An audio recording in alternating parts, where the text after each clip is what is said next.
Ok, buongiorno ragazzi. Domande anche in italiano sulla lezione della volta scorsa?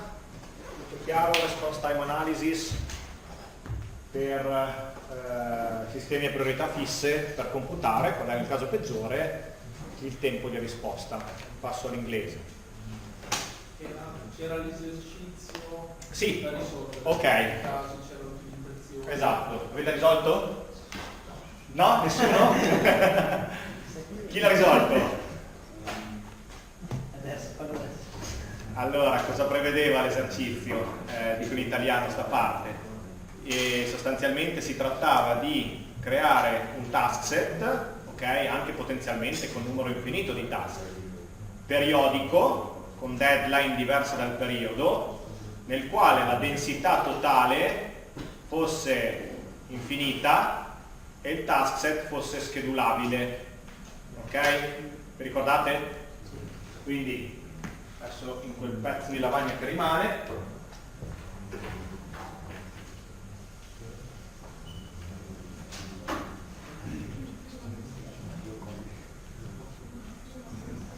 okay, I switch to English, okay?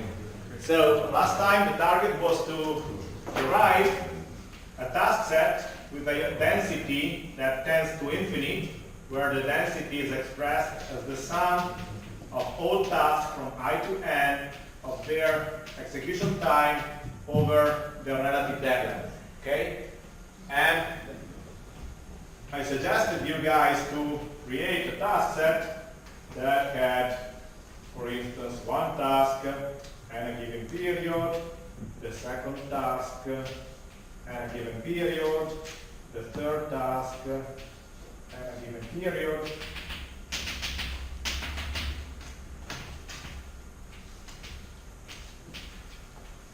Okay, so what is as long as the number of tasks, tau 1, tau 2, tau n, with n that tends to infinite, and the period of all tasks, tau 1 equal tau 2 equal tau n equal n times ci, n times c. So basically, each task executes for c, for 1. Let's execute for 1, okay? And everything else will execute for 1 out of a large period, okay? So what is the utilization here? It's 1 over infinite. The utilization tends to 0, okay? But I'm not interested in this, okay? I'm interested in the density. Okay, what is the density here? Is 1 over 1 plus 1 over 2 plus 1 over 3 plus 1 over n. Okay? This is the harmonic series for n. So this is the sum of 1 over I, for I that goes to 1 from 1 to n. The limit of n that goes to infinity of this series is no. It's infinite. Okay, it diverges. Okay, so it is not. Again, this does not converge. Okay, this goes to infinite. Okay, go back to your math courses if you would like to check it out. Okay, so again, here you can see that all tasks meet their deadline. No task misses the deadline. Okay, everything is schedulable, but the density approaches infinite, so probably density is not a meaningful metric to be used as a replacement for the utilization, like we used instead of the utilization of task sets with deadline equal to periods. Okay, utilization is a good metric. You don't ever have any task which has utilization higher than 1, which is schedulable. But here we have tasks with utilization much higher than 1, potentially infinite, which is schedulable. Okay? Good. That was the solution of that problem. Just to remind you guys the response time analysis.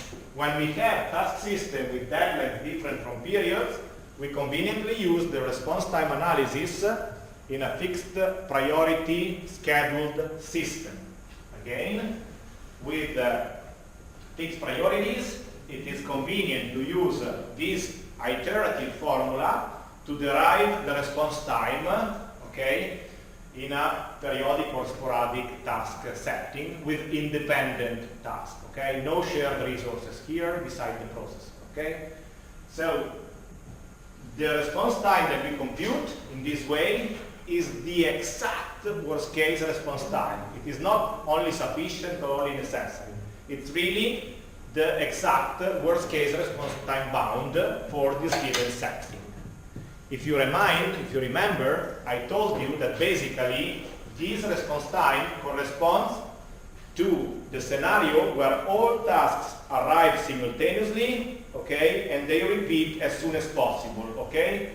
So this is the worst case scenario. This is the critical instant in a fixed priority schedule system, okay? Basically, this essentially adds the interference from higher priority tasks with the execution of the considered tasks, and it derives iteratively the response time, okay? If I have further arrival, it extends until it converges. It means that is the worst case response time ever in a given setting, okay?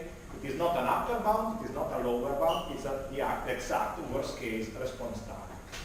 So, what is the difference between using this test and then check whether the derived Ri is less than or equal to Di, okay? Or use instead the utilization-based test, which was utilization less than or equal to the least upper bound, okay? So this test is only sufficient, okay? It's a sufficient test, meaning if the test is passed, the task set is schedulable. If it is not passed, I don't know, okay? While here, if this test where R is derived with that formula, if this test is passed, it is schedulable. If this test is not passed, then it is not schedulable, okay? This is necessary and sufficient test, okay? While this is only sufficient, okay? Shall I repeat? If this is not passed, then I don't know anything, okay? I would know something if U thought is above 1. Then I would know that this is a necessary condition for infeasibility. But as long as the utilization total is between the least upper bound and 1, I don't know anything in this area. This test is necessary and sufficient, so if it is not passed, okay, I also know that the task is not schedulable. There exists at least one arrival combination, one setting, one scenario that leads to the worst case response time being greater than the relative deadline. Okay? Response time analysis. Any question about that? Okay. So, fixed priority, yeah? Let's go back to EDF, okay? For EDF, we had, which test did we have for EDF? For EDF, if you remember, when deadlines were equal to periods, okay, when for every tau I we had deadlines equal to periods, then we had a simple test which was U dot less than or equal to 1, okay?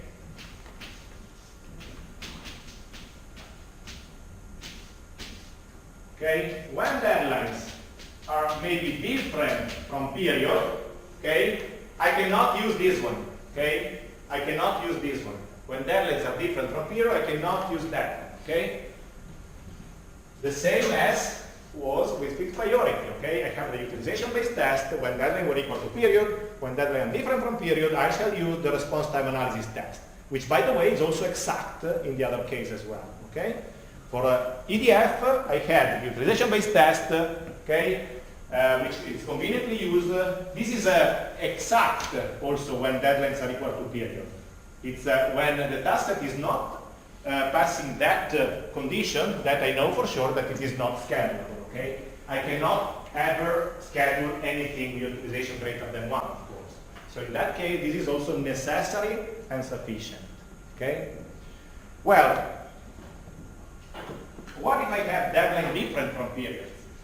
Then again, like it was in the fixed priority case, I shall use a different test. Okay? I could potentially use the density, total density less than 1. Yes, I could if I wanted.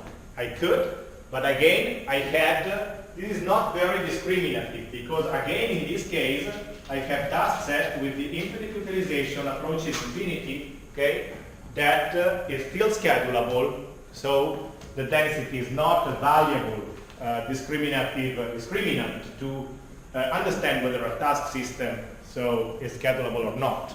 Okay, did I make my point? Well, there are better tests that allow us to have an exact schedulability analysis based on the processor demand criterion. Okay, we are going to see it right away.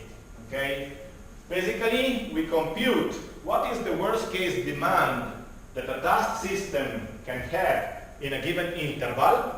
So what is the largest amount of execution required by a task set in a given interval, and check whether such amount of execution is provided by our processor. Okay?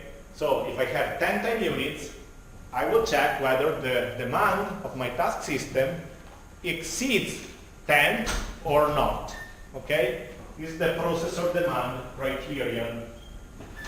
Let's see how does it work. So this is the processor demand. So assume you take one interval from T1 to T2, okay? A generic interval, okay? Generic interval. Well, I define as the demand in such an interval as the sum of the computation times of jobs that have both the arrival time and the deadline entirely contained within this interval. Let me explain better. So this job has a release time and a deadline here. Both of them are entirely contained. This as well. This not, because the deadline is outside.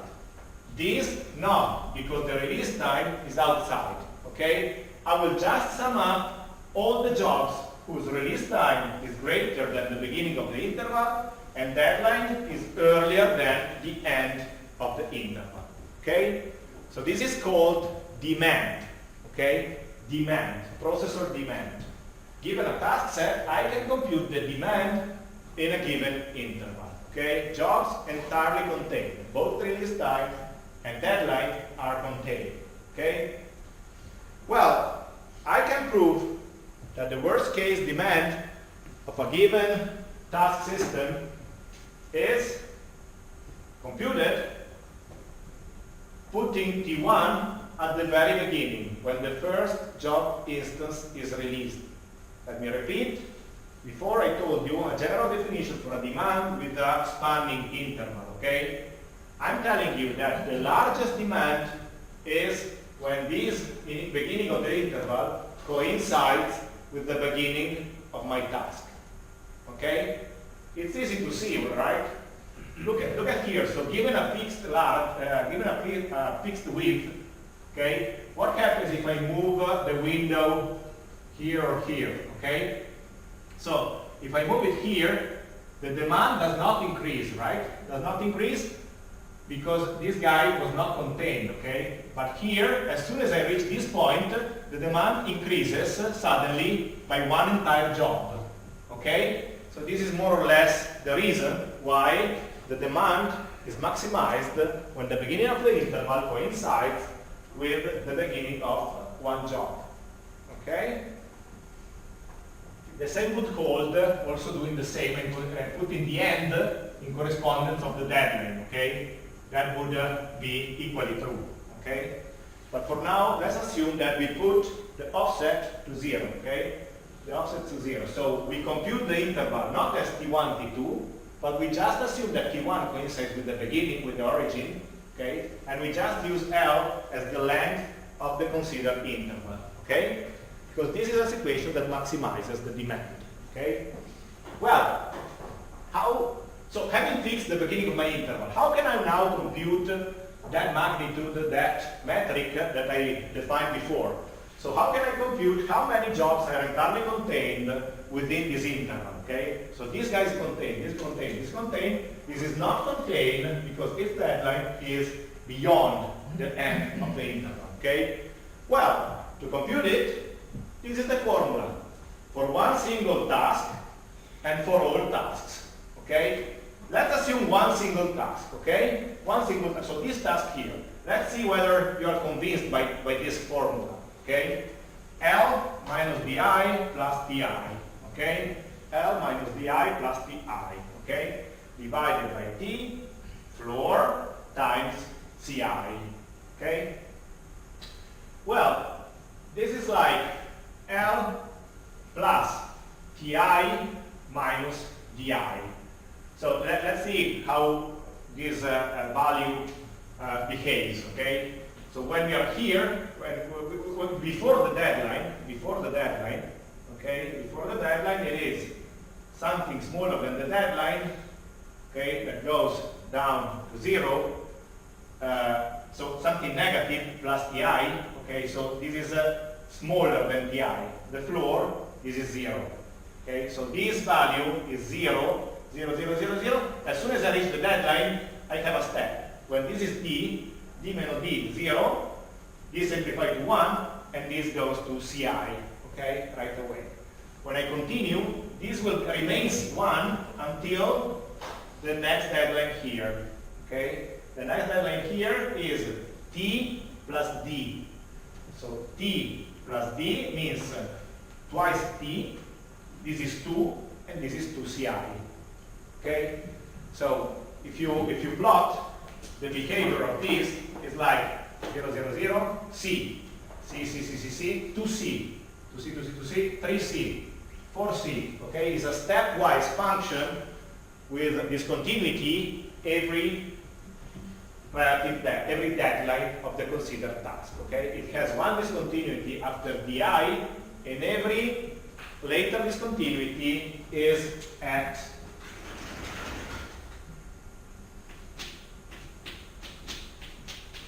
okay? It's a multiple times the period. The first discontinuity is D, I, the later one is every period, okay? You take a look at that, okay? Ma L che diventa Ti, cioè non ho capito come fa a annullare. So it's L that I'm changing the length of L, okay? So when L is 0, this is 0, okay? When L is here, 0, 0, 0, Ci. Okay? Here L is Di, right? Here L is Di. Yeah, here L is Ti. Here L is Di plus Ti. Here L is twice Ti. Okay, and so on. Okay, it's L that changes here. Okay.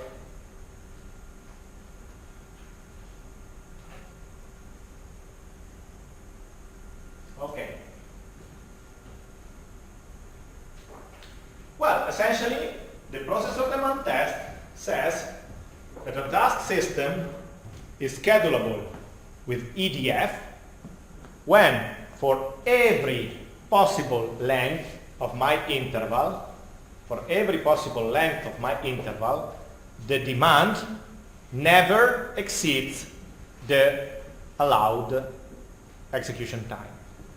So the demand, which is exactly that formula that we saw in the previous slide, never exceeds the available processor time. What is the processor time in a window of length L? It's L, right? In 2 time units, I have 2 time units available for execution. It's an identity function, okay? So, as long as the demand is smaller than the allowed time for every possible interval, then my task set is schedulable with EDF. Okay? It's an intuitive behavior, right? So it is schedulable if what you require is less than what you provide, right? Well, what is the complexity of this test? Guess. So you need to check for every possible L, greater than n. For every possible L is, what is the complexity? How can I check all possible L's? Factorial. What? Factorial.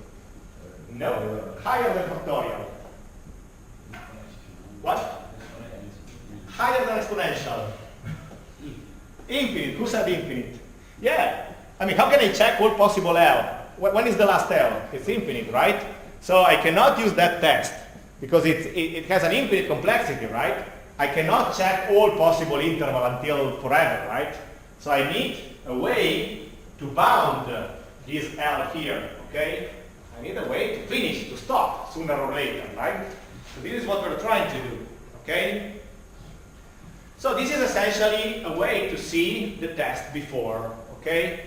So we have two tasks, okay, just to help you visualizing this test, okay? It helps to also to remember it. I have one task and two tasks, okay? So one task I execute one every 4 time units with a deadline every 3. And this guy executes 2 every 6 units with a deadline every 4, okay? Here I plot the demand, the overall demand of the task system, okay? Let's see the demand. The demand is 0 until here, because the first job is entirely contained, okay? So here I have a step of the 1. Yes, here I have a step of 1, okay? I continue. Now another job is included, this one, which executes for 2. So I have a step of 2, okay? Next one, here, another deadline, 1. Here, another deadline, 2. Here, another deadline, 1. Here, another deadline, 1. And then here I would have had another step of 2, okay? So this is the demand, okay? This test here that we saw before, here. So demand smaller than L is essentially checking whether this stepwise curve is below the identity. Okay? This stepwise curve never exceeds, okay, the identity curve. Okay? This is essentially a graphical interpretation of the previous test. Okay? The only problem I told you is that I would need to check forever and ever and ever and ever. Okay? But I'm showing you a convenient way to be sure that I can reach a particular point and then I'm done. Okay? How can I do that? Well, one of the ways I can use is the hyperperiod. You remember, right? The hyperperiod. Hyperperiod in a strictly periodic setting is the least common multiple of all tasks period. Okay? We know that the worst case situation with EDF is again the critical instant when all tasks arrive simultaneously, and also in a sporadic setting, the worst case is the periodic setting. So as soon as possible arrival, okay, all synchronous and all periodically repeated. Therefore, I know that every hyperperiod the schedule will exactly, identically repeat itself over and over, right? So my claim is that it is sufficient to compute this demand smaller than the interval length until the least common multiple of the periods, until the hyperperiod, okay? After every hyperperiod, the schedule will repeat itself exactly. Okay, identically, over and over. Okay? So our first point where I can stop is the hyperperiod. Okay? Now, question to you guys again. If I repeat that test for all L which are smaller than hyperperiod, what is the complexity of the test? It's a tricky question. Is the dimension of a continuous number or it's natural number? Good question. So let's first assume continuous numbers. If it is infinite. Okay. okay, your colleague was smart enough to notice that if I told you, okay, I provide a limit, but I have here an infinitely dense set, okay, then still I had an upper bound, but here I have an infinitely dense set of points, right? So the complexity is still infinite, okay? Further point I provide you guys. Follow me, there are no slides here, just verbally, okay? So I limited to the hyperperiod, and now I would like to check only a subset of points, okay? Which subset of points do you think is conveniently checked here? So I need to check that this red curve is always below the blue curve, right? I don't want to check all possible points here. There are some notable points which are more important to check in a stepwise function. Which are those points? Exactly. The points of interest are the discontinuity point. Okay? Why is that? Because it can never be the case that the task system, that this red curve exceeds, does not exceed the blue one here and here, but it does in between, okay? It will never be the case that it is not exceeded here and here, but it is inside here, okay? So I can only check the points that correspond to deadlines, okay? I just check these and these and these and these and these and these, okay? So I can only check those points, okay? I only check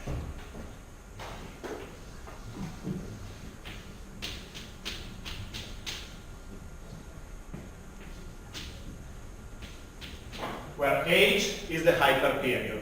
So I just check all points for every task and every integer multiple of the period of these deadlines until the hyperperiod. Okay? Now, question. What is the complexity of this further refinement? I need to check the demand smaller than L for every point, discrete point, until the hyperperiod. What is the worst case complexity?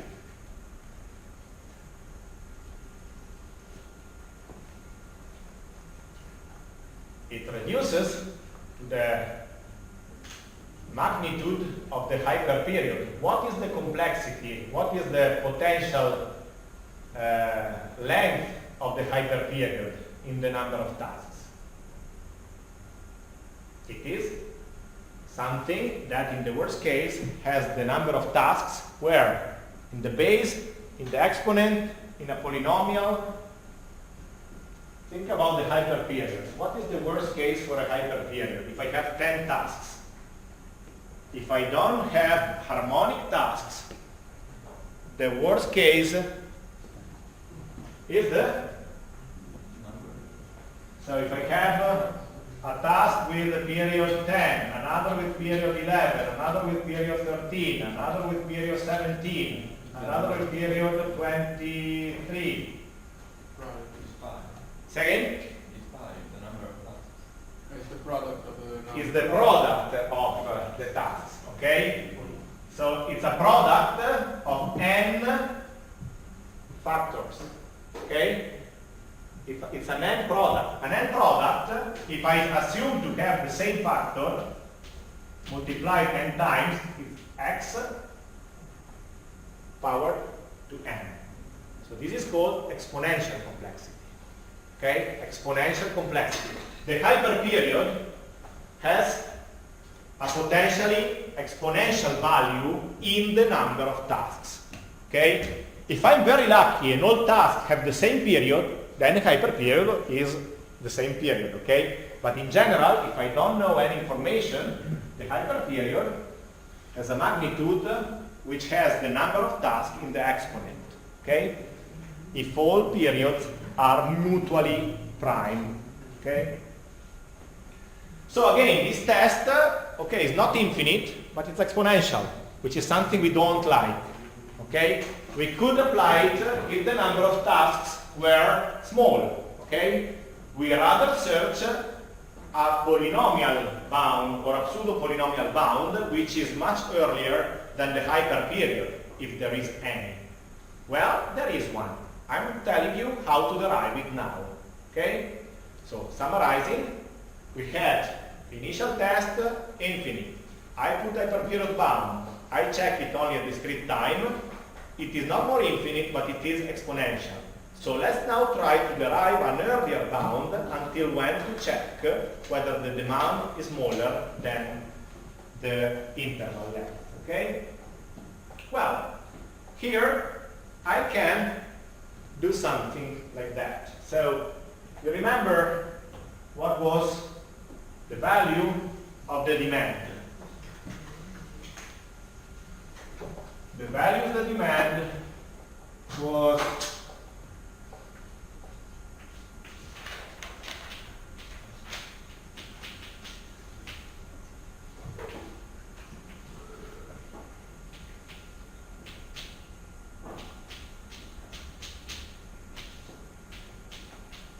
floor, parte intera inferiore, Ci, okay? And that was a stepwise function, okay? That was a stepwise function. Okay? Now, what if I use a different function, just taking out the floor function, which is something that has a discontinuity, okay? I use the very same formula, but replacing the floor with normal parentheses, normal brackets, okay?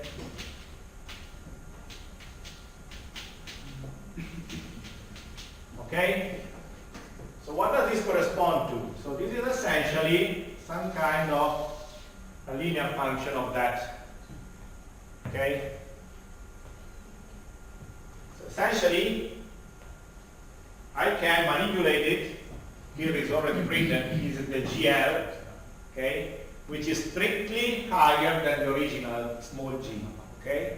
Is strictly larger than or equal to the original g, ok? Questa è parte intera inferiore, questa non fa niente, quindi è perlomeno uguale, no? Cioè x è sempre maggiore o uguale di parte intera inferiore di x, ok? Questo è qualcosa che posso sempre fare. Well, I can elaborate this a little bit, okay? So, for instance, I can take out L, okay? So I take LCI TI plus the rest. So TI minus DI, CI over TI, okay? So I just did a simple manipulation here. So since L does not depend on the index, I could not take out C from this sum, okay? Because it depends on the index. I can take out L because it doesn't, right? So I take out L and it remains sum of Ci over Ti. What is the sum of Ci over Ti? Utilization, right? So here I have L, U, plus here, this one, okay? So this is our GL, okay? So essentially, here you see that it is a UL plus a fixed value. It's UL plus something which is fixed. It doesn't depend on L, okay? This does not depend on L, okay? This is a fixed value, meaning that this upper bound is more something like something that starts here with the value sum of di minus di times ui, and then it grows with u slope, okay? Okay? Then it grows with slope con pendenza u, okay? Here I have L, okay? So it starts, when L is 0, I have this, okay? As soon as L grows, I have a slope of u, okay? Plus this fixed value. Okay? So this is like a maximization we did of the original demand. Okay? We are maximizing it, okay? We are using something that is strictly higher than the original one, okay? So here is the same plot I did the board, This is the GL, and this is the big G, okay? The big G, okay? We have this point, which is this, and the slope, which is U, okay? Why not? Why am I writing that? Because now, our problem was to check whether the red curve was smaller, was always below the blue curve, okay? Just ignore that it is surpassed here. This reasoning works for any kind of red curve and blue curve. So I need to check whether the red curve is always below the blue curve. Follow me. Well, I know for sure that sooner or later this green curve will be smaller than the L curve. I repeat, I know that the green curve, the maximization we did over the red curve, I know for sure that the green curve, sooner or later, it will meet the blue curve, okay? I know that this point exists. Why do I know that this point exists? I know that this point exists only when, what is the slope here? U. If U is strictly smaller than 1, okay? If U, se l'utilizzazione totale è strettamente minore di 1, if the global utilization is smaller strictly than 1, I know for sure that the G, the big G curve, will sooner or later intersect the L curve. Okay, because the L curve has slope 1 and this guy has slope smaller than 1. Okay? Una pendenza 1, l'altra pendenza strettamente minore di 1. Quindi questo punto esiste se questo è valido. Ok? Quel punto esiste se questo è valido. Allora, seguitemi bene, questa è un po' la pensata che ha fatto Valuro. Se questo punto esiste, ok? E so che dopo questo punto la verde è sotto quella blu, ma so anche che la rossa è sempre sotto la verde, allora so che la rossa è sotto la blu. Quindi a me basta guardare i punti fino a qua.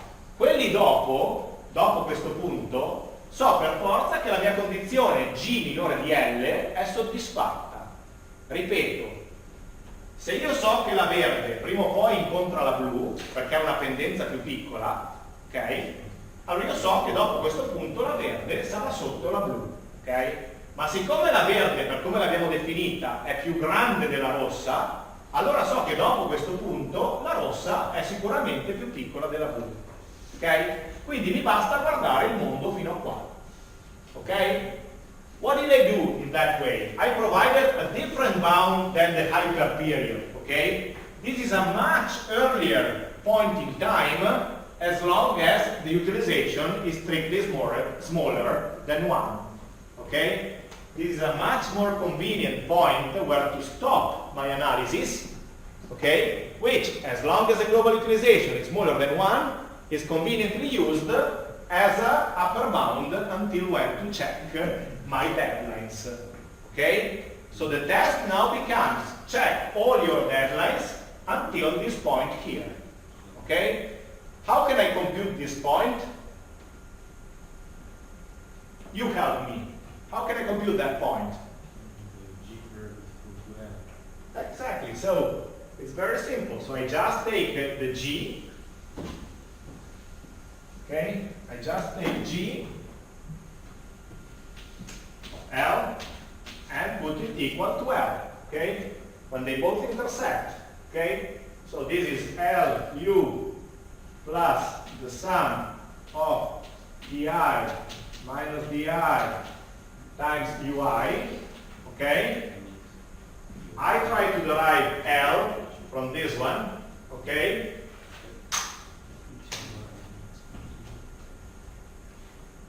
Is equal to L, right? So I try to derive L, so this becomes 1 meno, okay? And then, okay, this is called L star, okay? This is the particular point in time, L star, which is computed as I showed you guys, and this is the point that you reach. Okay? We know that for all L's above is L star, this is conveniently satisfied, that G, since it's smaller than G big, which is smaller than L. So it is sufficient to check all deadlines until L star. Okay? This is my last test. So we check all L that coincide with the deadline, all L that coincide with the deadline, I erased it. I check whether they are smaller than L, and I finish at this point here. Okay? If by any chance the hyperperiod is smaller than this, it may happen. For instance, if all tasks are the same, I can still use the hyperperiod. Okay? But note that this point exists only when utilization is smaller than 1. Okay? Only when utilization is smaller than 1. If utilization goes to 1, this goes to infinite. Okay? So it doesn't exist this point, in which case I could still use the hyperperiod. Okay? So I can say that my test now has not an exponential complexity when the utilization is smaller than 1. When the utilization is smaller than 1, we call this complexity pseudo-polynomial. I need to check all deadlines until a polynomial point, okay, a pseudo-polynomial, because this is a function of n and of the parameters of the task set. It doesn't have n in the exponent, okay? It has n in a polynomial function, okay? So this has pseudo-polynomial complexity, this is exponential complexity, okay? As long as u is smaller than 1, which means in all cases of interest, this point exists and the test has pseudo-polynomial complexity, okay? Questions? So this is one of the tests that I would like you guys also to solve, potentially, in intermediate written exam that we could have in end of November or something like that. So, summing up. So, we started with offline scheduling, timeline scheduling. We moved to fixed priority, rate monotonic, deadline monotonic, until EDF. Okay, different scheduling approaches. We also showed different kind of analysis, okay? For fixed priority and EDF, we have processor utilization bound, which is an only sufficient guarantee for fixed priority. Utilization smaller than or equal to the least upper bound, it's an only sufficient test. For EDF, the least upper bound is 1, so this is necessary and sufficient for EDF, okay? Sufficient for fixed priority, necessary and sufficient for EDF, as long as deadline equals period. When deadlines are different from period, we have different tests, the response time analysis and the demand bound analysis. The response time analysis happens also to be exact for when deadlines equal period. Okay? This is a necessary and sufficient test for fixed priority systems. Okay? The last test we saw was for EDF, which was exact test for EDF when deadlines are different from period, which is comparing the demand with the length of the interval, okay, until a pseudo-polynomial point in time. Okay? The complexity I mentioned you, when I use the utilization as a metric to test the schedulability, the complexity is the number of tasks. It's just a sum of n utilization, okay? The response time analysis has a pseudo-polynomial complexity, okay? While the processor demand analysis has a pseudo-polynomial too, but only when the utilization is smaller than 1, okay? This is the complexity analysis of the schedulability test that we showed for this kind of scheduling algorithms, okay? That's all for, yes? Because I need to know hyperperiod. Why do I need? Yes, why I need to know? I don't need to know the hyperperiod as long as the utilization is smaller than 1. So, If the utilization is more than, no. if the utilization is smaller is lower than 1, then I have a pseudo polynomial point. I can get rid of the hyperperiod, right? Se so che l'utilizzazione è più piccola di 1, posso fare a meno dell'hyperperiod. Perché posso usare il caso di prima, esatto, la G di grande, esatto, e so che fino ad arrivo al punto dove c'è esatto, l'asterisco, e sono a posto. fino all'asterisco, esatto. è limitato, è una complessità non infinita. È una complessità non solo non infinita ma neanche esponenziale, è una complessità pseudo-polinomiale si dice. Ok? E se U è uguale a 1, se è maggiore di 1 è sicuramente non schedulabile. Se è uguale a 1, che praticamente sono i casi proprio limite che l'utilizzazione sia esattamente 1, capita mai, però se l'utilizzazione è 1 oppure è molto vicina a 1, può succedere o che il punto di prima non esista o che sia proprio molto in là, ok? Ah, sì, hai capito? Perché se 1 non è 1 ma è 0,999, allora a questo punto qua va in casino perché a denominatore ha una cosa che è quasi 0, quindi a questo punto mi va, no? Esatto, quindi mi conviene usare comunque l'hyperperiod. E allora puoi spiegarlo un attimo? L'iperperiodo è il least common multiple, il minimo comune multiplo dei periodi dei task. È il punto a partire dal quale lo schedule si ripete identico, perché le richieste dei miei task saranno sempre identiche, no? Se io ho un task di periodo 2 e uno di periodo 3, l'iperperiodo è 6, no? Perché ogni 6 si ripete uguale, no? Se sono 2 o 3 è facile che 6, ma se inizio a avere quei numeri che ho fatto vedere prima, 11, 13, 15, ecco che l'iperperiodo diventa bello incasinato, no? Quando si dovrei considerare tutte le deadline che ci sono. Esatto, fino a questo punto che possono essere tantissime, possono essere un numero esponenziale di deadline, okay? Esponenziale nel numero dei task, no? Perché se io ho 10 periodi primi tra loro, ecco che l'iperperiodo è qualcosa elevato alla 10, ok? Esatto, quindi è 11, no? Per 13, per 15, per 17, e via dicendo, no? Una specie di salario. Esatto, è il numero dei task, esatto, è il numero dei task che ho nel sistema. E dove x è il multiplo delle deadline. Sì. Dove x in quel caso lì è uno delle... posso prendere la massima dei periodi, il massimo dei periodi come x, e allora quello lì so che un upper bound all'iperperiodo è il massimo dei periodi elevato al numero di task. Quello è un valido upper bound al mio iperperiodo. Ok? Prego. Altre domande? Fatele pure anche in italiano, se volete. Ok? Allora, questo conclude la prima parte dove abbiamo visto i nostri task nel caso semplificato, caso ideale. Abbiamo un singolo processore, i task sono indipendenti, ok? E abbiamo deadline o uguale al periodo o diverse dal periodo. Caso periodico o sporadico, dove invece del periodo ho un minimo tempo di interarrivo, ok? L'assunzione sicuramente più forte è quella dell'avere i task indipendenti, perché nei sistemi reali i task non sono indipendenti. Nei sistemi reali, switch back to English, in real systems tasks are not independent. Okay? In real systems tasks do share some resource. In real system, if I have 5 tasks building up an application, they should work on something which is in common between them. Or they belong to totally different applications, right?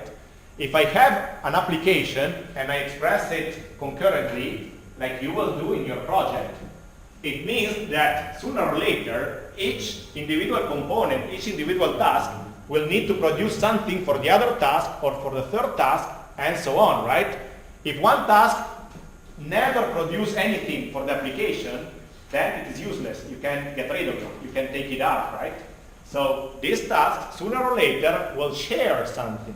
Either they will write something on the screen, or a task will produce an output for the second task with different period, or a task will read a sensor that will conveniently used by a next filter that you have after that, you know. So tasks definitely do share resources. So it's not by chance that I taught you how to use semaphores and neutral exclusion and condition variable and so on. These are indeed needed for sharing resources in concurrent and parallel systems. So therefore, the world is not ideal, as I showed you now, but in the world we do share also some resources. Let's see what do we do when we need to use locks or semaphores or other kind of systems. This is already so. Sorry, wrong. Here.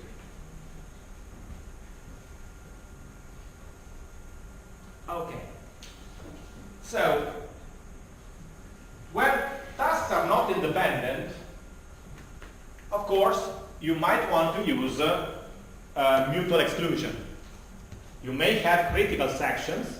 You may have a semaphore, which is potentially accessed by a high priority task or a lower priority task. Okay? So assume that your task does attempts a lock, executes a critical section, and does an unlock. Same for the lower priority task. What if the higher priority task tries a lock, okay, but that lock is owned by the lower priority task? What does this cause? This causes a priority inversion. So the high priority task cannot continue, cannot execute until the lower priority one releases the lock. Okay? So this simple fact invalidates all the analysis that we just saw before. If you remember the response time analysis, for instance, we summed up the CI plus the interference of higher priority tasks. We didn't sum up anything for the lower priority tasks. Okay? So if you have shared resources, you need to account also for the blocking that lower priority task may cause you. Okay? Same for the demand criterion. Same for the utilization.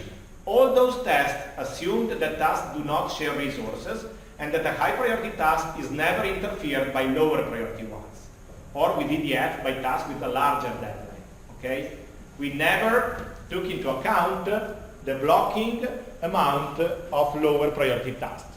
For instance, take the last test that we saw before, the window, the processor demand, right? We defined as the demand the amount of job that have a deadline within this interval. We never consider deadline outside this interval, right? Well, in shared resource settings, it may perfectly be the case that a task with a larger deadline holds a lock that is needed by a task with an earlier deadline. So you need to integrate the blocking time for this kind of tasks too. Okay? So let's see better what are the problems caused by synchronization and mutual exclusion. Okay? This is the simple case that you're used to see. You have one task and another task, and both of them act on a shared resource. In this case, it's a data structure with just two integers, okay, which is protected by a lock and an unlock, okay, a wait and a signal, for instance, okay, wait and signal. When I work on this kind of shared resource, I should remember to take a lock at the beginning and release a lock at the end. Critical sections, okay? The rest of the task can do whatever you want, but when I modify something, it should be done in mutual exclusion, okay?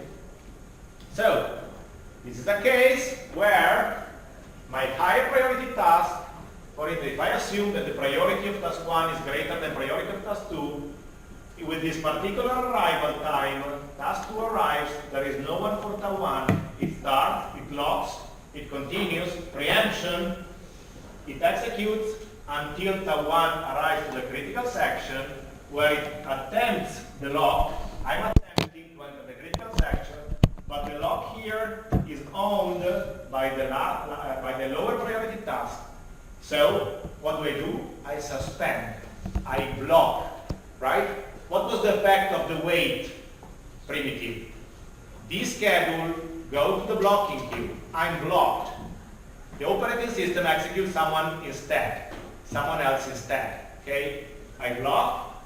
The other guy is allowed to continue executing. Okay? When it finishes, this is a signal. What does a signal do? You remind, right? Signal checks, is there anyone blocked? If so, unblock it. Yes, this is exactly the case. I'm unblocking it, it continues, and so on. Okay? So notice here, what happens during this delta? It happens a priority inversion. Okay? It is a priority inversion. A lower priority task is executed despite a high priority task was ready to execute. Okay? How much is the largest possible blocking imposed to a higher priority task?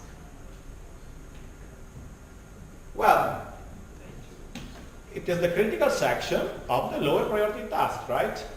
So, I take the critical section of the lower priority one and I factor in his blocking time to the execution requirement of the higher priority ones. So in order to check whether this guy meets the deadline, I need to sum its execution time plus the potential blocking time. Okay?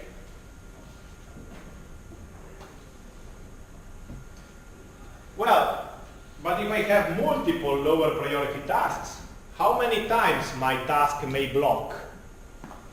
So general question, how many times a high priority task may block on a shared resource? What would you say about that? Guess, speculate, try. Quante volte un task può essere bloccato da task a più bassa priorità? Allora, ad esempio, dice il nostro collega, quanti task a bassa priorità ho? No? Se ognuno di loro accede a una risorsa, no? Io dico ancora di più di questo, dico non solo il numero di task, ma il numero di job che possono eseguire, no? Dei vari task a bassa priorità. No? E in realtà anche di più. Cosa succede se ho solo un task a bassa priorità ma che accede ripetutamente a una sezione critica? Ad ogni singolo accesso potrebbe bloccarmi, è vero o no? Io ho solo due task, no? Uno ad alta priorità e uno a bassa, ok? Dipende un po' dal mio algoritmo di scheduling. Se io ho uno scheduler che sostanzialmente può ogni tanto sospendere il task ad alta e darlo a quella bassa, se quella bassa fa un lock, no? Il mio alta priorità può perdere il lock, può non rimanere bloccato ogni volta, no? Se invece ho uno scheduler alla fixed priority o la EDF, un work conserving scheduler, dove il task ad alta priorità può rimanere bloccato solo all'inizio, perché è quando il mio a bassa priorità aveva la possibilità di eseguire, ok? Allora, quello che dice il vostro collega è più vero, no? Io posso bloccarmi una sola volta per ogni task a bassa priorità, ok? Lo vediamo meglio adesso in queste slide. Dipende anche da quante risorse io accedo. Se io accedo a 5 differenti risorse, posso bloccarmi su 5 differenti semafori. Ok? Guardiamo un po' insieme tutte queste possibilità. We are going to see together all these kind of possibilities on the ways that a given task may be blocked. Okay? In general cases, if I don't specify anything, this blocking time may be repeated and unbounded. Okay? I need to identify better what may happen. So, here I have a case where I have three tasks with two shared resources. Okay? I have a red shared resource and a yellow shared resource. Okay? So red and yellow are both accessed by the lower priority task tau 3. Tau 1 only accesses red and tau 2 only accesses yellow. Okay? So this is like a possible schedule where no conflicts happen. Because this guy starts, no one is asking to preempt, he finishes, he starts, finishes, he starts, finishes. So, perfect world, no one is bugging me. But if the arrival changes, what can happen here? This guy starts executing, preemption, blocking, okay, resumption, finish, resumption, finish, okay? This is a conflict on a critical section. The arrival can be even worse than that. So let's see this one. It's the same case as before. I'm just changing the arrival time, okay? So here, no blocking. A few blocking, a lot of blocking. Let's check what happens here. This is a very unlucky situation. Same task as before. This guy starts, locks. Preemption, higher priority task. Attempt the lock on the red. I attempt the lock on the red resource. No, it's held by this guy here. Block.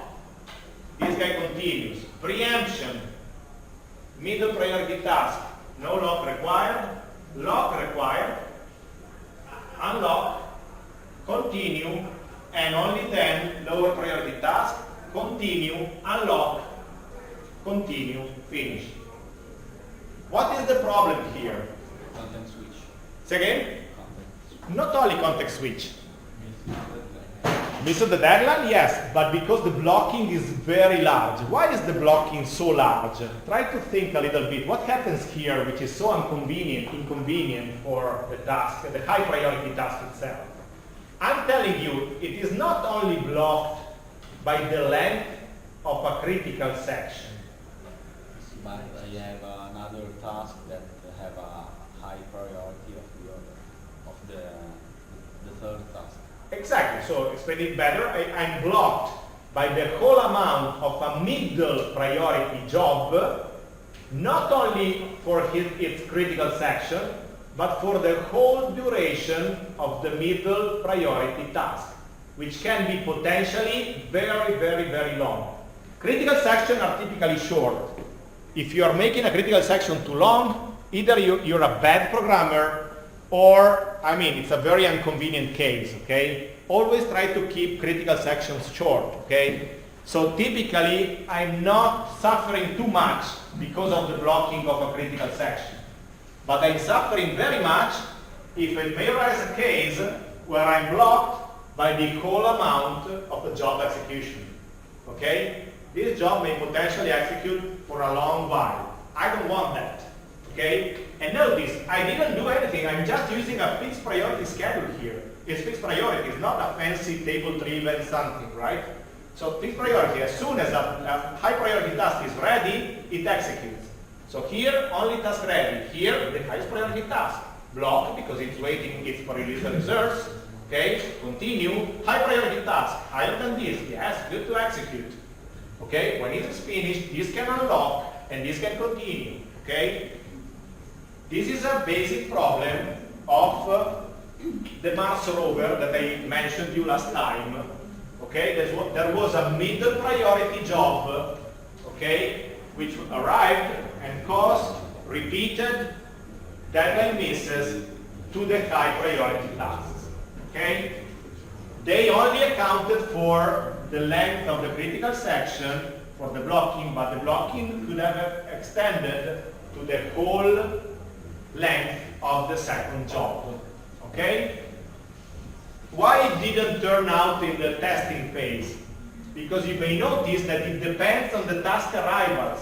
Okay? Either you try all possible arrivals, or it is not assured that your testing phases detect this. Okay? It depends on a particular job arrival.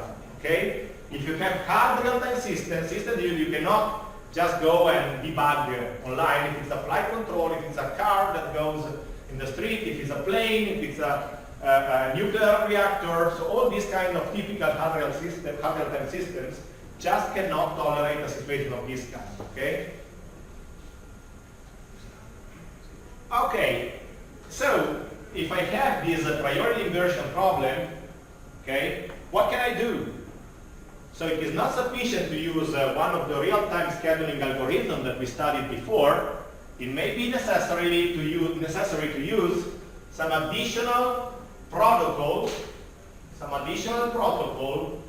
that manages the way I access shared resources.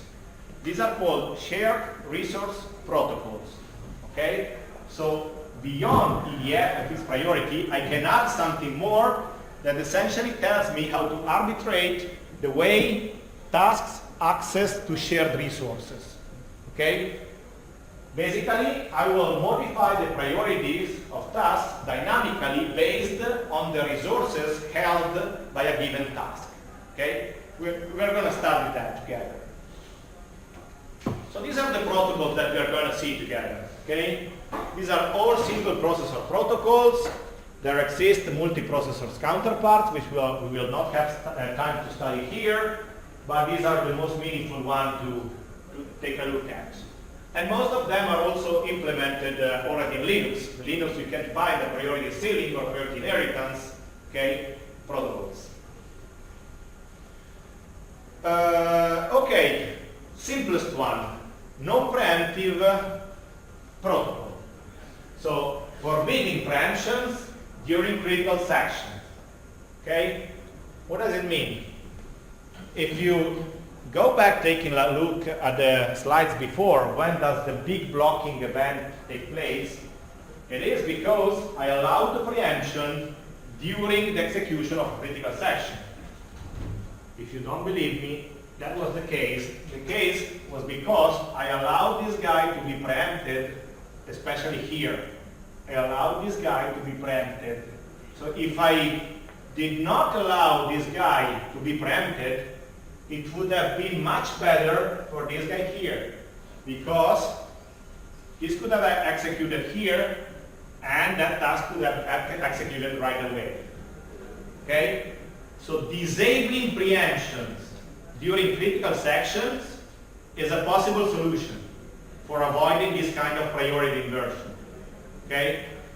Disabling preemptions is a possible solution to avoid this kind of unbounded blocking. Okay? It doesn't avoid the priority inversion. Okay? You would still have priority inversion, right? If the lower priority task is non-preemptive, it is kind of a blocking. This is kind of priority inversion that you have, right? If I have a low priority task that arrives and executes for a while, when the high priority task arrives, it will need to wait until the critical section of the low priority one is over. So this is kind of a priority inversion, right? But what it does not happen is the unbounded priority inversion problem that I showed you before.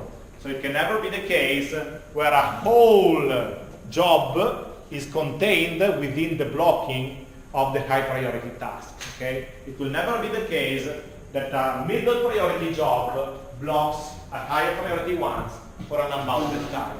Okay? So the advantages of using non-preemptive protocol is simplicity. Okay? So it's very simple. I just disable preemption at the entrance and I re-enable them at the exit of every critical section. Okay? What is the drawback for you guys? What is the drawback of using a non-preemptive protocol for critical sections? You may read as well.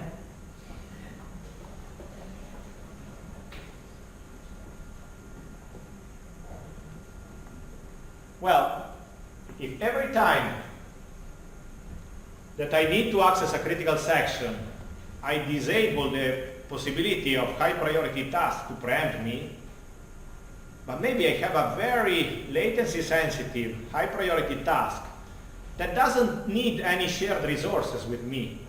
Okay? I have a very frequent task that has to do very simple things but promptly. Okay? This task, maybe it does not tolerate blocking on lower priority critical section, which this guy is not interested at. Okay? So disabling preemption, I'm imposing blocking also to tasks that do not care about that critical section. They simply will not access that critical section. Okay? I'm reducing concurrency despite it was not needed. Okay? I'm reducing concurrency despite that high priority task did not need that critical that shared resource. Okay? So this is not particularly convenient for that setting. Okay? I had a low priority task having a very long critical section on a very big matrix that it needed to update. But then the higher priority task that I had in the system was doing something totally different, right? For instance, doing some monitoring checking condition that was very important to the system. I simply cannot tolerate a long critical section of the low priority task to block the high priority ones. Okay? With a fully non-preemptive locking protocol, this would be a problem. Okay? So this is the case. How would it solve a conflict on a critical section? So this was the original case, okay, of the long blocking. If I implement non-preemptive blocking, this is what happens, right? The whole red thing is executed at the beginning, right? The whole red thing is executed at the beginning So that now I don't have the large blocking, I only have this delta here, okay? This is the little delta that I have here, okay? So this is equivalent of assigning to each critical section the priority of the maximum priorities among all tasks in the system. This means that as soon as I enter a critical section, or even here, my priority goes on top. When I exit the critical section, my priority goes back to my priority, original priority. Okay? So basically I am boosting the priority during the critical section to the highest priority in the system. Okay? This is equivalent to saying non-preemptive locking. Okay? As soon as I enter a critical section, I obtain the maximum priority among all tasks. When I exit the critical section, I go back to the original priority level. Okay? And this is the potential problem of the non-preemptive protocol. I may have a task, a low priority task, which potentially has a very large critical section, while a very important high priority task does not need to access this useless shared resource stream, right? But this guy would nevertheless be blocked by this amount, okay? Potentially missing the deadline, okay? So this is like working on a three-dimensional matrix array or whatsoever, shared structure. This guy, which is not interested in that structure, will never modify that shared structure, will be blocked uselessly, okay? This is the problem of MPP. Notice that I could have allowed this guy to preempt because it would not modify anything here, okay? That would have been a much better schedule. Therefore, I'm proposing something a little bit smarter here, the higher locker priority, the highest locker priority.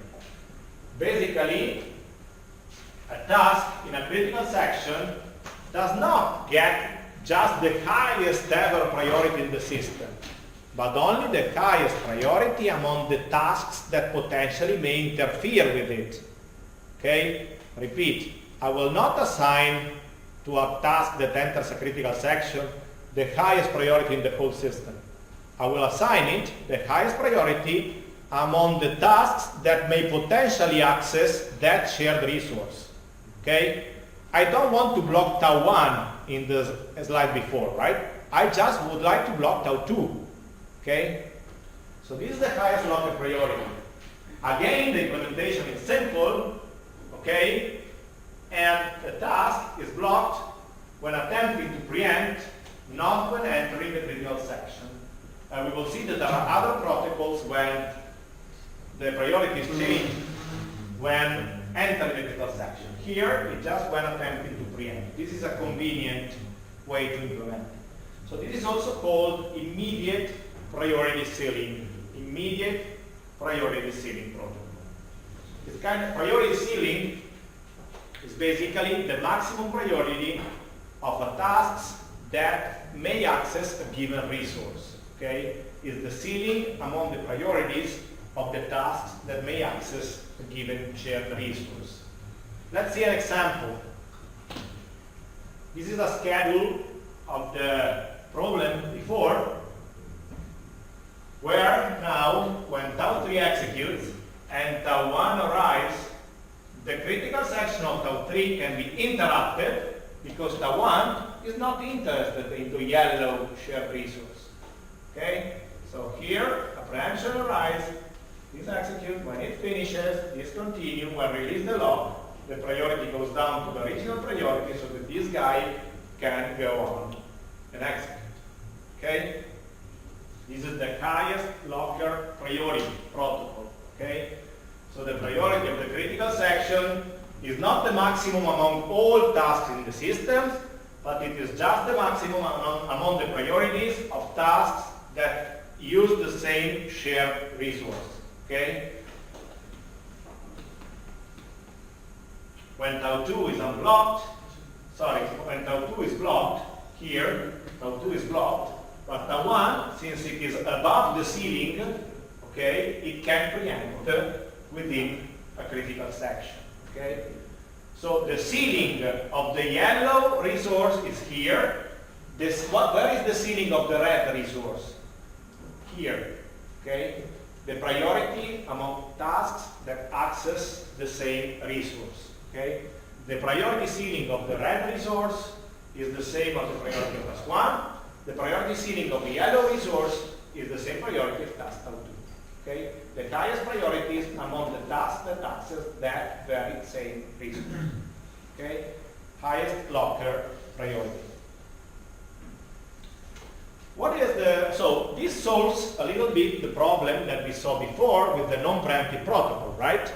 Because now the highest priority task that does not access a useless shared resource, it is not blocked by that lower priority critical section. Still, I may have other kind of problems with these highest locker priorities. Okay? For instance, I have a task which conditionally, depending upon a runtime condition, either access a critical section or not. Okay? If something is verified, wait given semaphore. Else, continue. Okay? A critical section is only conditionally accessed. Okay? And then I have another task which for sure access a critical section. What may happen here? That with the highest locker priority, what happens? Now 2 arrives, starts, it locks, okay? And now this guy requests preemption, okay? It will not preempt. It will not preempt because this guy raised the priority to the ceiling, right?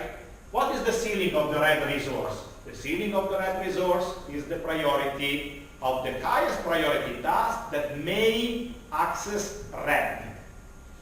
May that one access red? Yes. So the ceiling is here. Okay? So this guy is blocked. But this guy is blocked despite it wanted to execute the other branch. Okay? So a better strategy would have been to allow this guy to execute and block it only when he tried to access the lock. Let me repeat. With this strategy, tau1 does not preempt since the beginning. It doesn't even start executing, okay? A better strategy for tasks of this kind may have been to allow tau1 to start executing and block only here whether it requested the wait, okay? The wait on the signal, on the semaphore. Okay? So this is a potential problem of the highest local priority. It may not be a big problem for you, okay? Just for performance-wise, you are blocking someone despite it may not require, in that case, in that instance, the critical section, okay? Therefore, in the 90s, this paper by Shah, Rajkumar, and Lehovsky, the first guy is the one that solved this Mars rover problem that I often mention to you guys, okay? It was a guy that remained there for like 1 week, working also night, trying to understand what was wrong in that system, and he came up with this priority inheritance protocol that solved, apparently, that rover problem, okay? And then he published this paper, one of the most published paper, one of the most cited paper in the real-time community, proposing this priority inheritance protocol, which works under a very, very, very simple observation.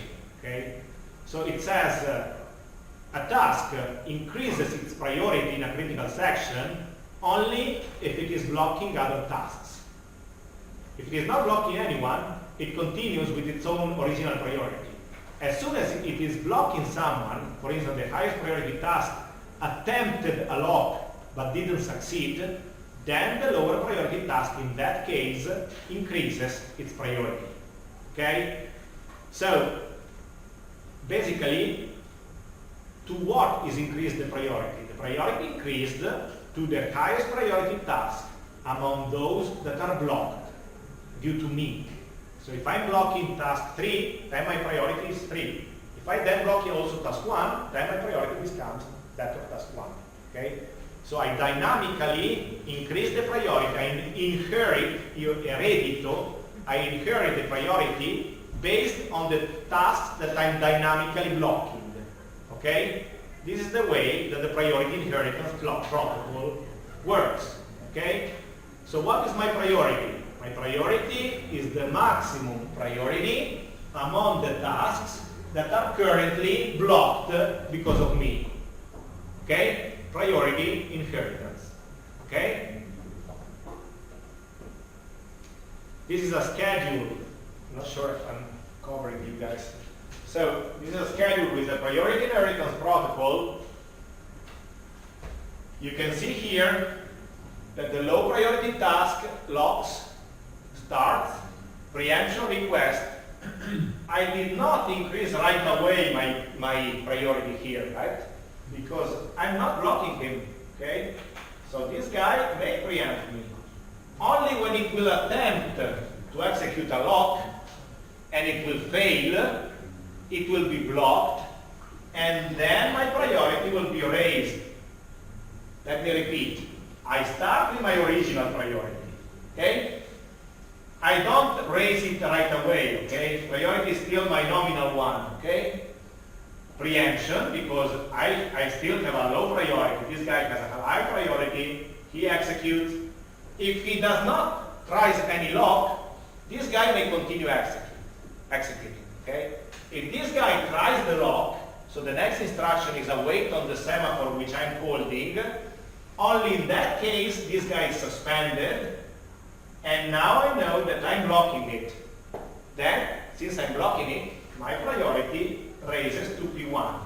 Okay? I inherit, io eredito la priorità del task che sto bloccando. Okay? My priority increases to P1's priority. Okay? Now I can continue executing. What happens when this middle priority job arrives? It will be blocked because I inherited the highest priority. Okay? This will not cause this huge blocking to the higher priority one, right? Because I implemented the priority inheritance protocol. So this guy will never be blocked by this job here. This guy will never be blocked by the whole amount of the second job. Okay? When I'm finishing, I release the critical section. I didn't finish the execution. I just released the critical section. I'm unblocking that one. I'm returning back to my nominal priority, my original priority. Okay? This guy can continue, and after that this one, and after that the other one. Okay? Things are much clearer. Okay? Things are much simpler now. I avoid the unbounded priority problem. I avoid blocking a task despite it is not required a critical section. It will now. If it didn't, this guy would have allowed to execute. Okay? So this protocol solves the problems that we saw with the non-preemptive locking and with the highest priority locking. Okay? Priority inheritance protocol.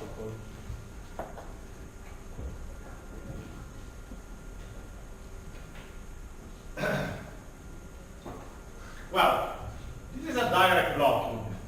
Why is a direct blocking? Because I'm waiting for a lock which is currently held by another task which is executing instead of me. So this is a direct blocking. I'm waiting for someone else is executing, okay, on that resource.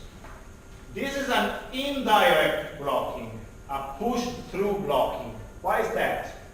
I'm blocked because when a task is blocked, when it is not executing, but a lower priority task is executing instead. Okay? It is not called blocking if a task is here. This guy is not blocked here because it's a higher priority task which is executed, which is reasonable, it's normal. Okay? A problem is blocking when I'm ready, but a lower priority task is executed instead. Okay? This is called push-through blocking. Why? Because I would like to make progress. Someone else is executing instead of me with lower priority, but it doesn't have anything to do with my critical sections, okay? This only has to do because my priority is in between these two guys, okay? This is not a direct blocking. This is a push-through blocking, okay? I'm blocked because there is a higher priority task than me, which needs a shared resource which is held by a lower priority task. Repeat, I'm blocked, tau 2, I'm blocked because there is a higher priority task, tau 1, which needs a shared resource that is held by a lower priority task, tau 3. Push-through blocking, okay? We need to account it in our schedulability analysis, okay? Not only we need to account this, but we also need to account this, okay? Our schedulability analysis needs to account this kind of blocking, okay?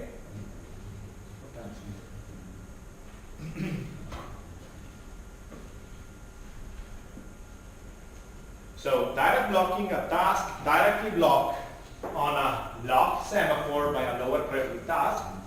Indirect blocking or push-through blocking is when a task blocked because a low priority task inherited a higher priority, okay?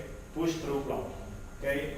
And I call blocking every time I'm ready to execute, but a low priority task execute instead, okay? So let's try to identify who may potentially block me, okay? Well, with priority inheritance, a task, the Y, can be blocked by those semaphores used by low priority tasks, okay, by low priority tasks, and shared either with me or with higher priority tasks, okay? So repeat, which semaphore am I interested to check whether they can block me or not? Not only the semaphore which directly affect me, so the semaphore that eventually I may potentially require, okay? I'm also interested in those semaphores which are accessed both by lower priority tasks and by higher priority tasks. Let me repeat again in italiano. I task, a me interessa guardare i bloccaggi, ok? Non solo dei semafori che io accedo, ok? Su cui ovviamente li posso bloccare direttamente. Mi interessa anche guardare quei semafori che magari io non accedo, ma che sono contemporaneamente acceduti da task a più bassa priorità e da task a più alta priorità.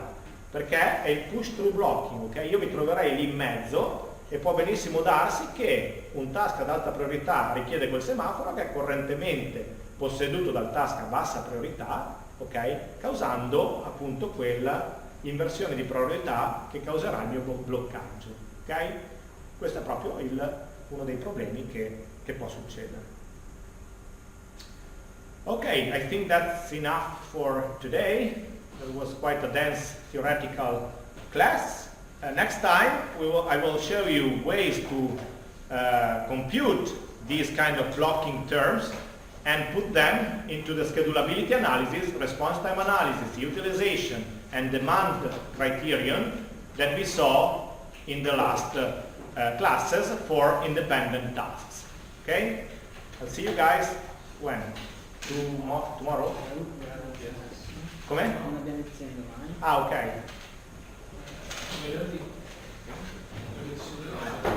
Ah, perché avete le lauree domani.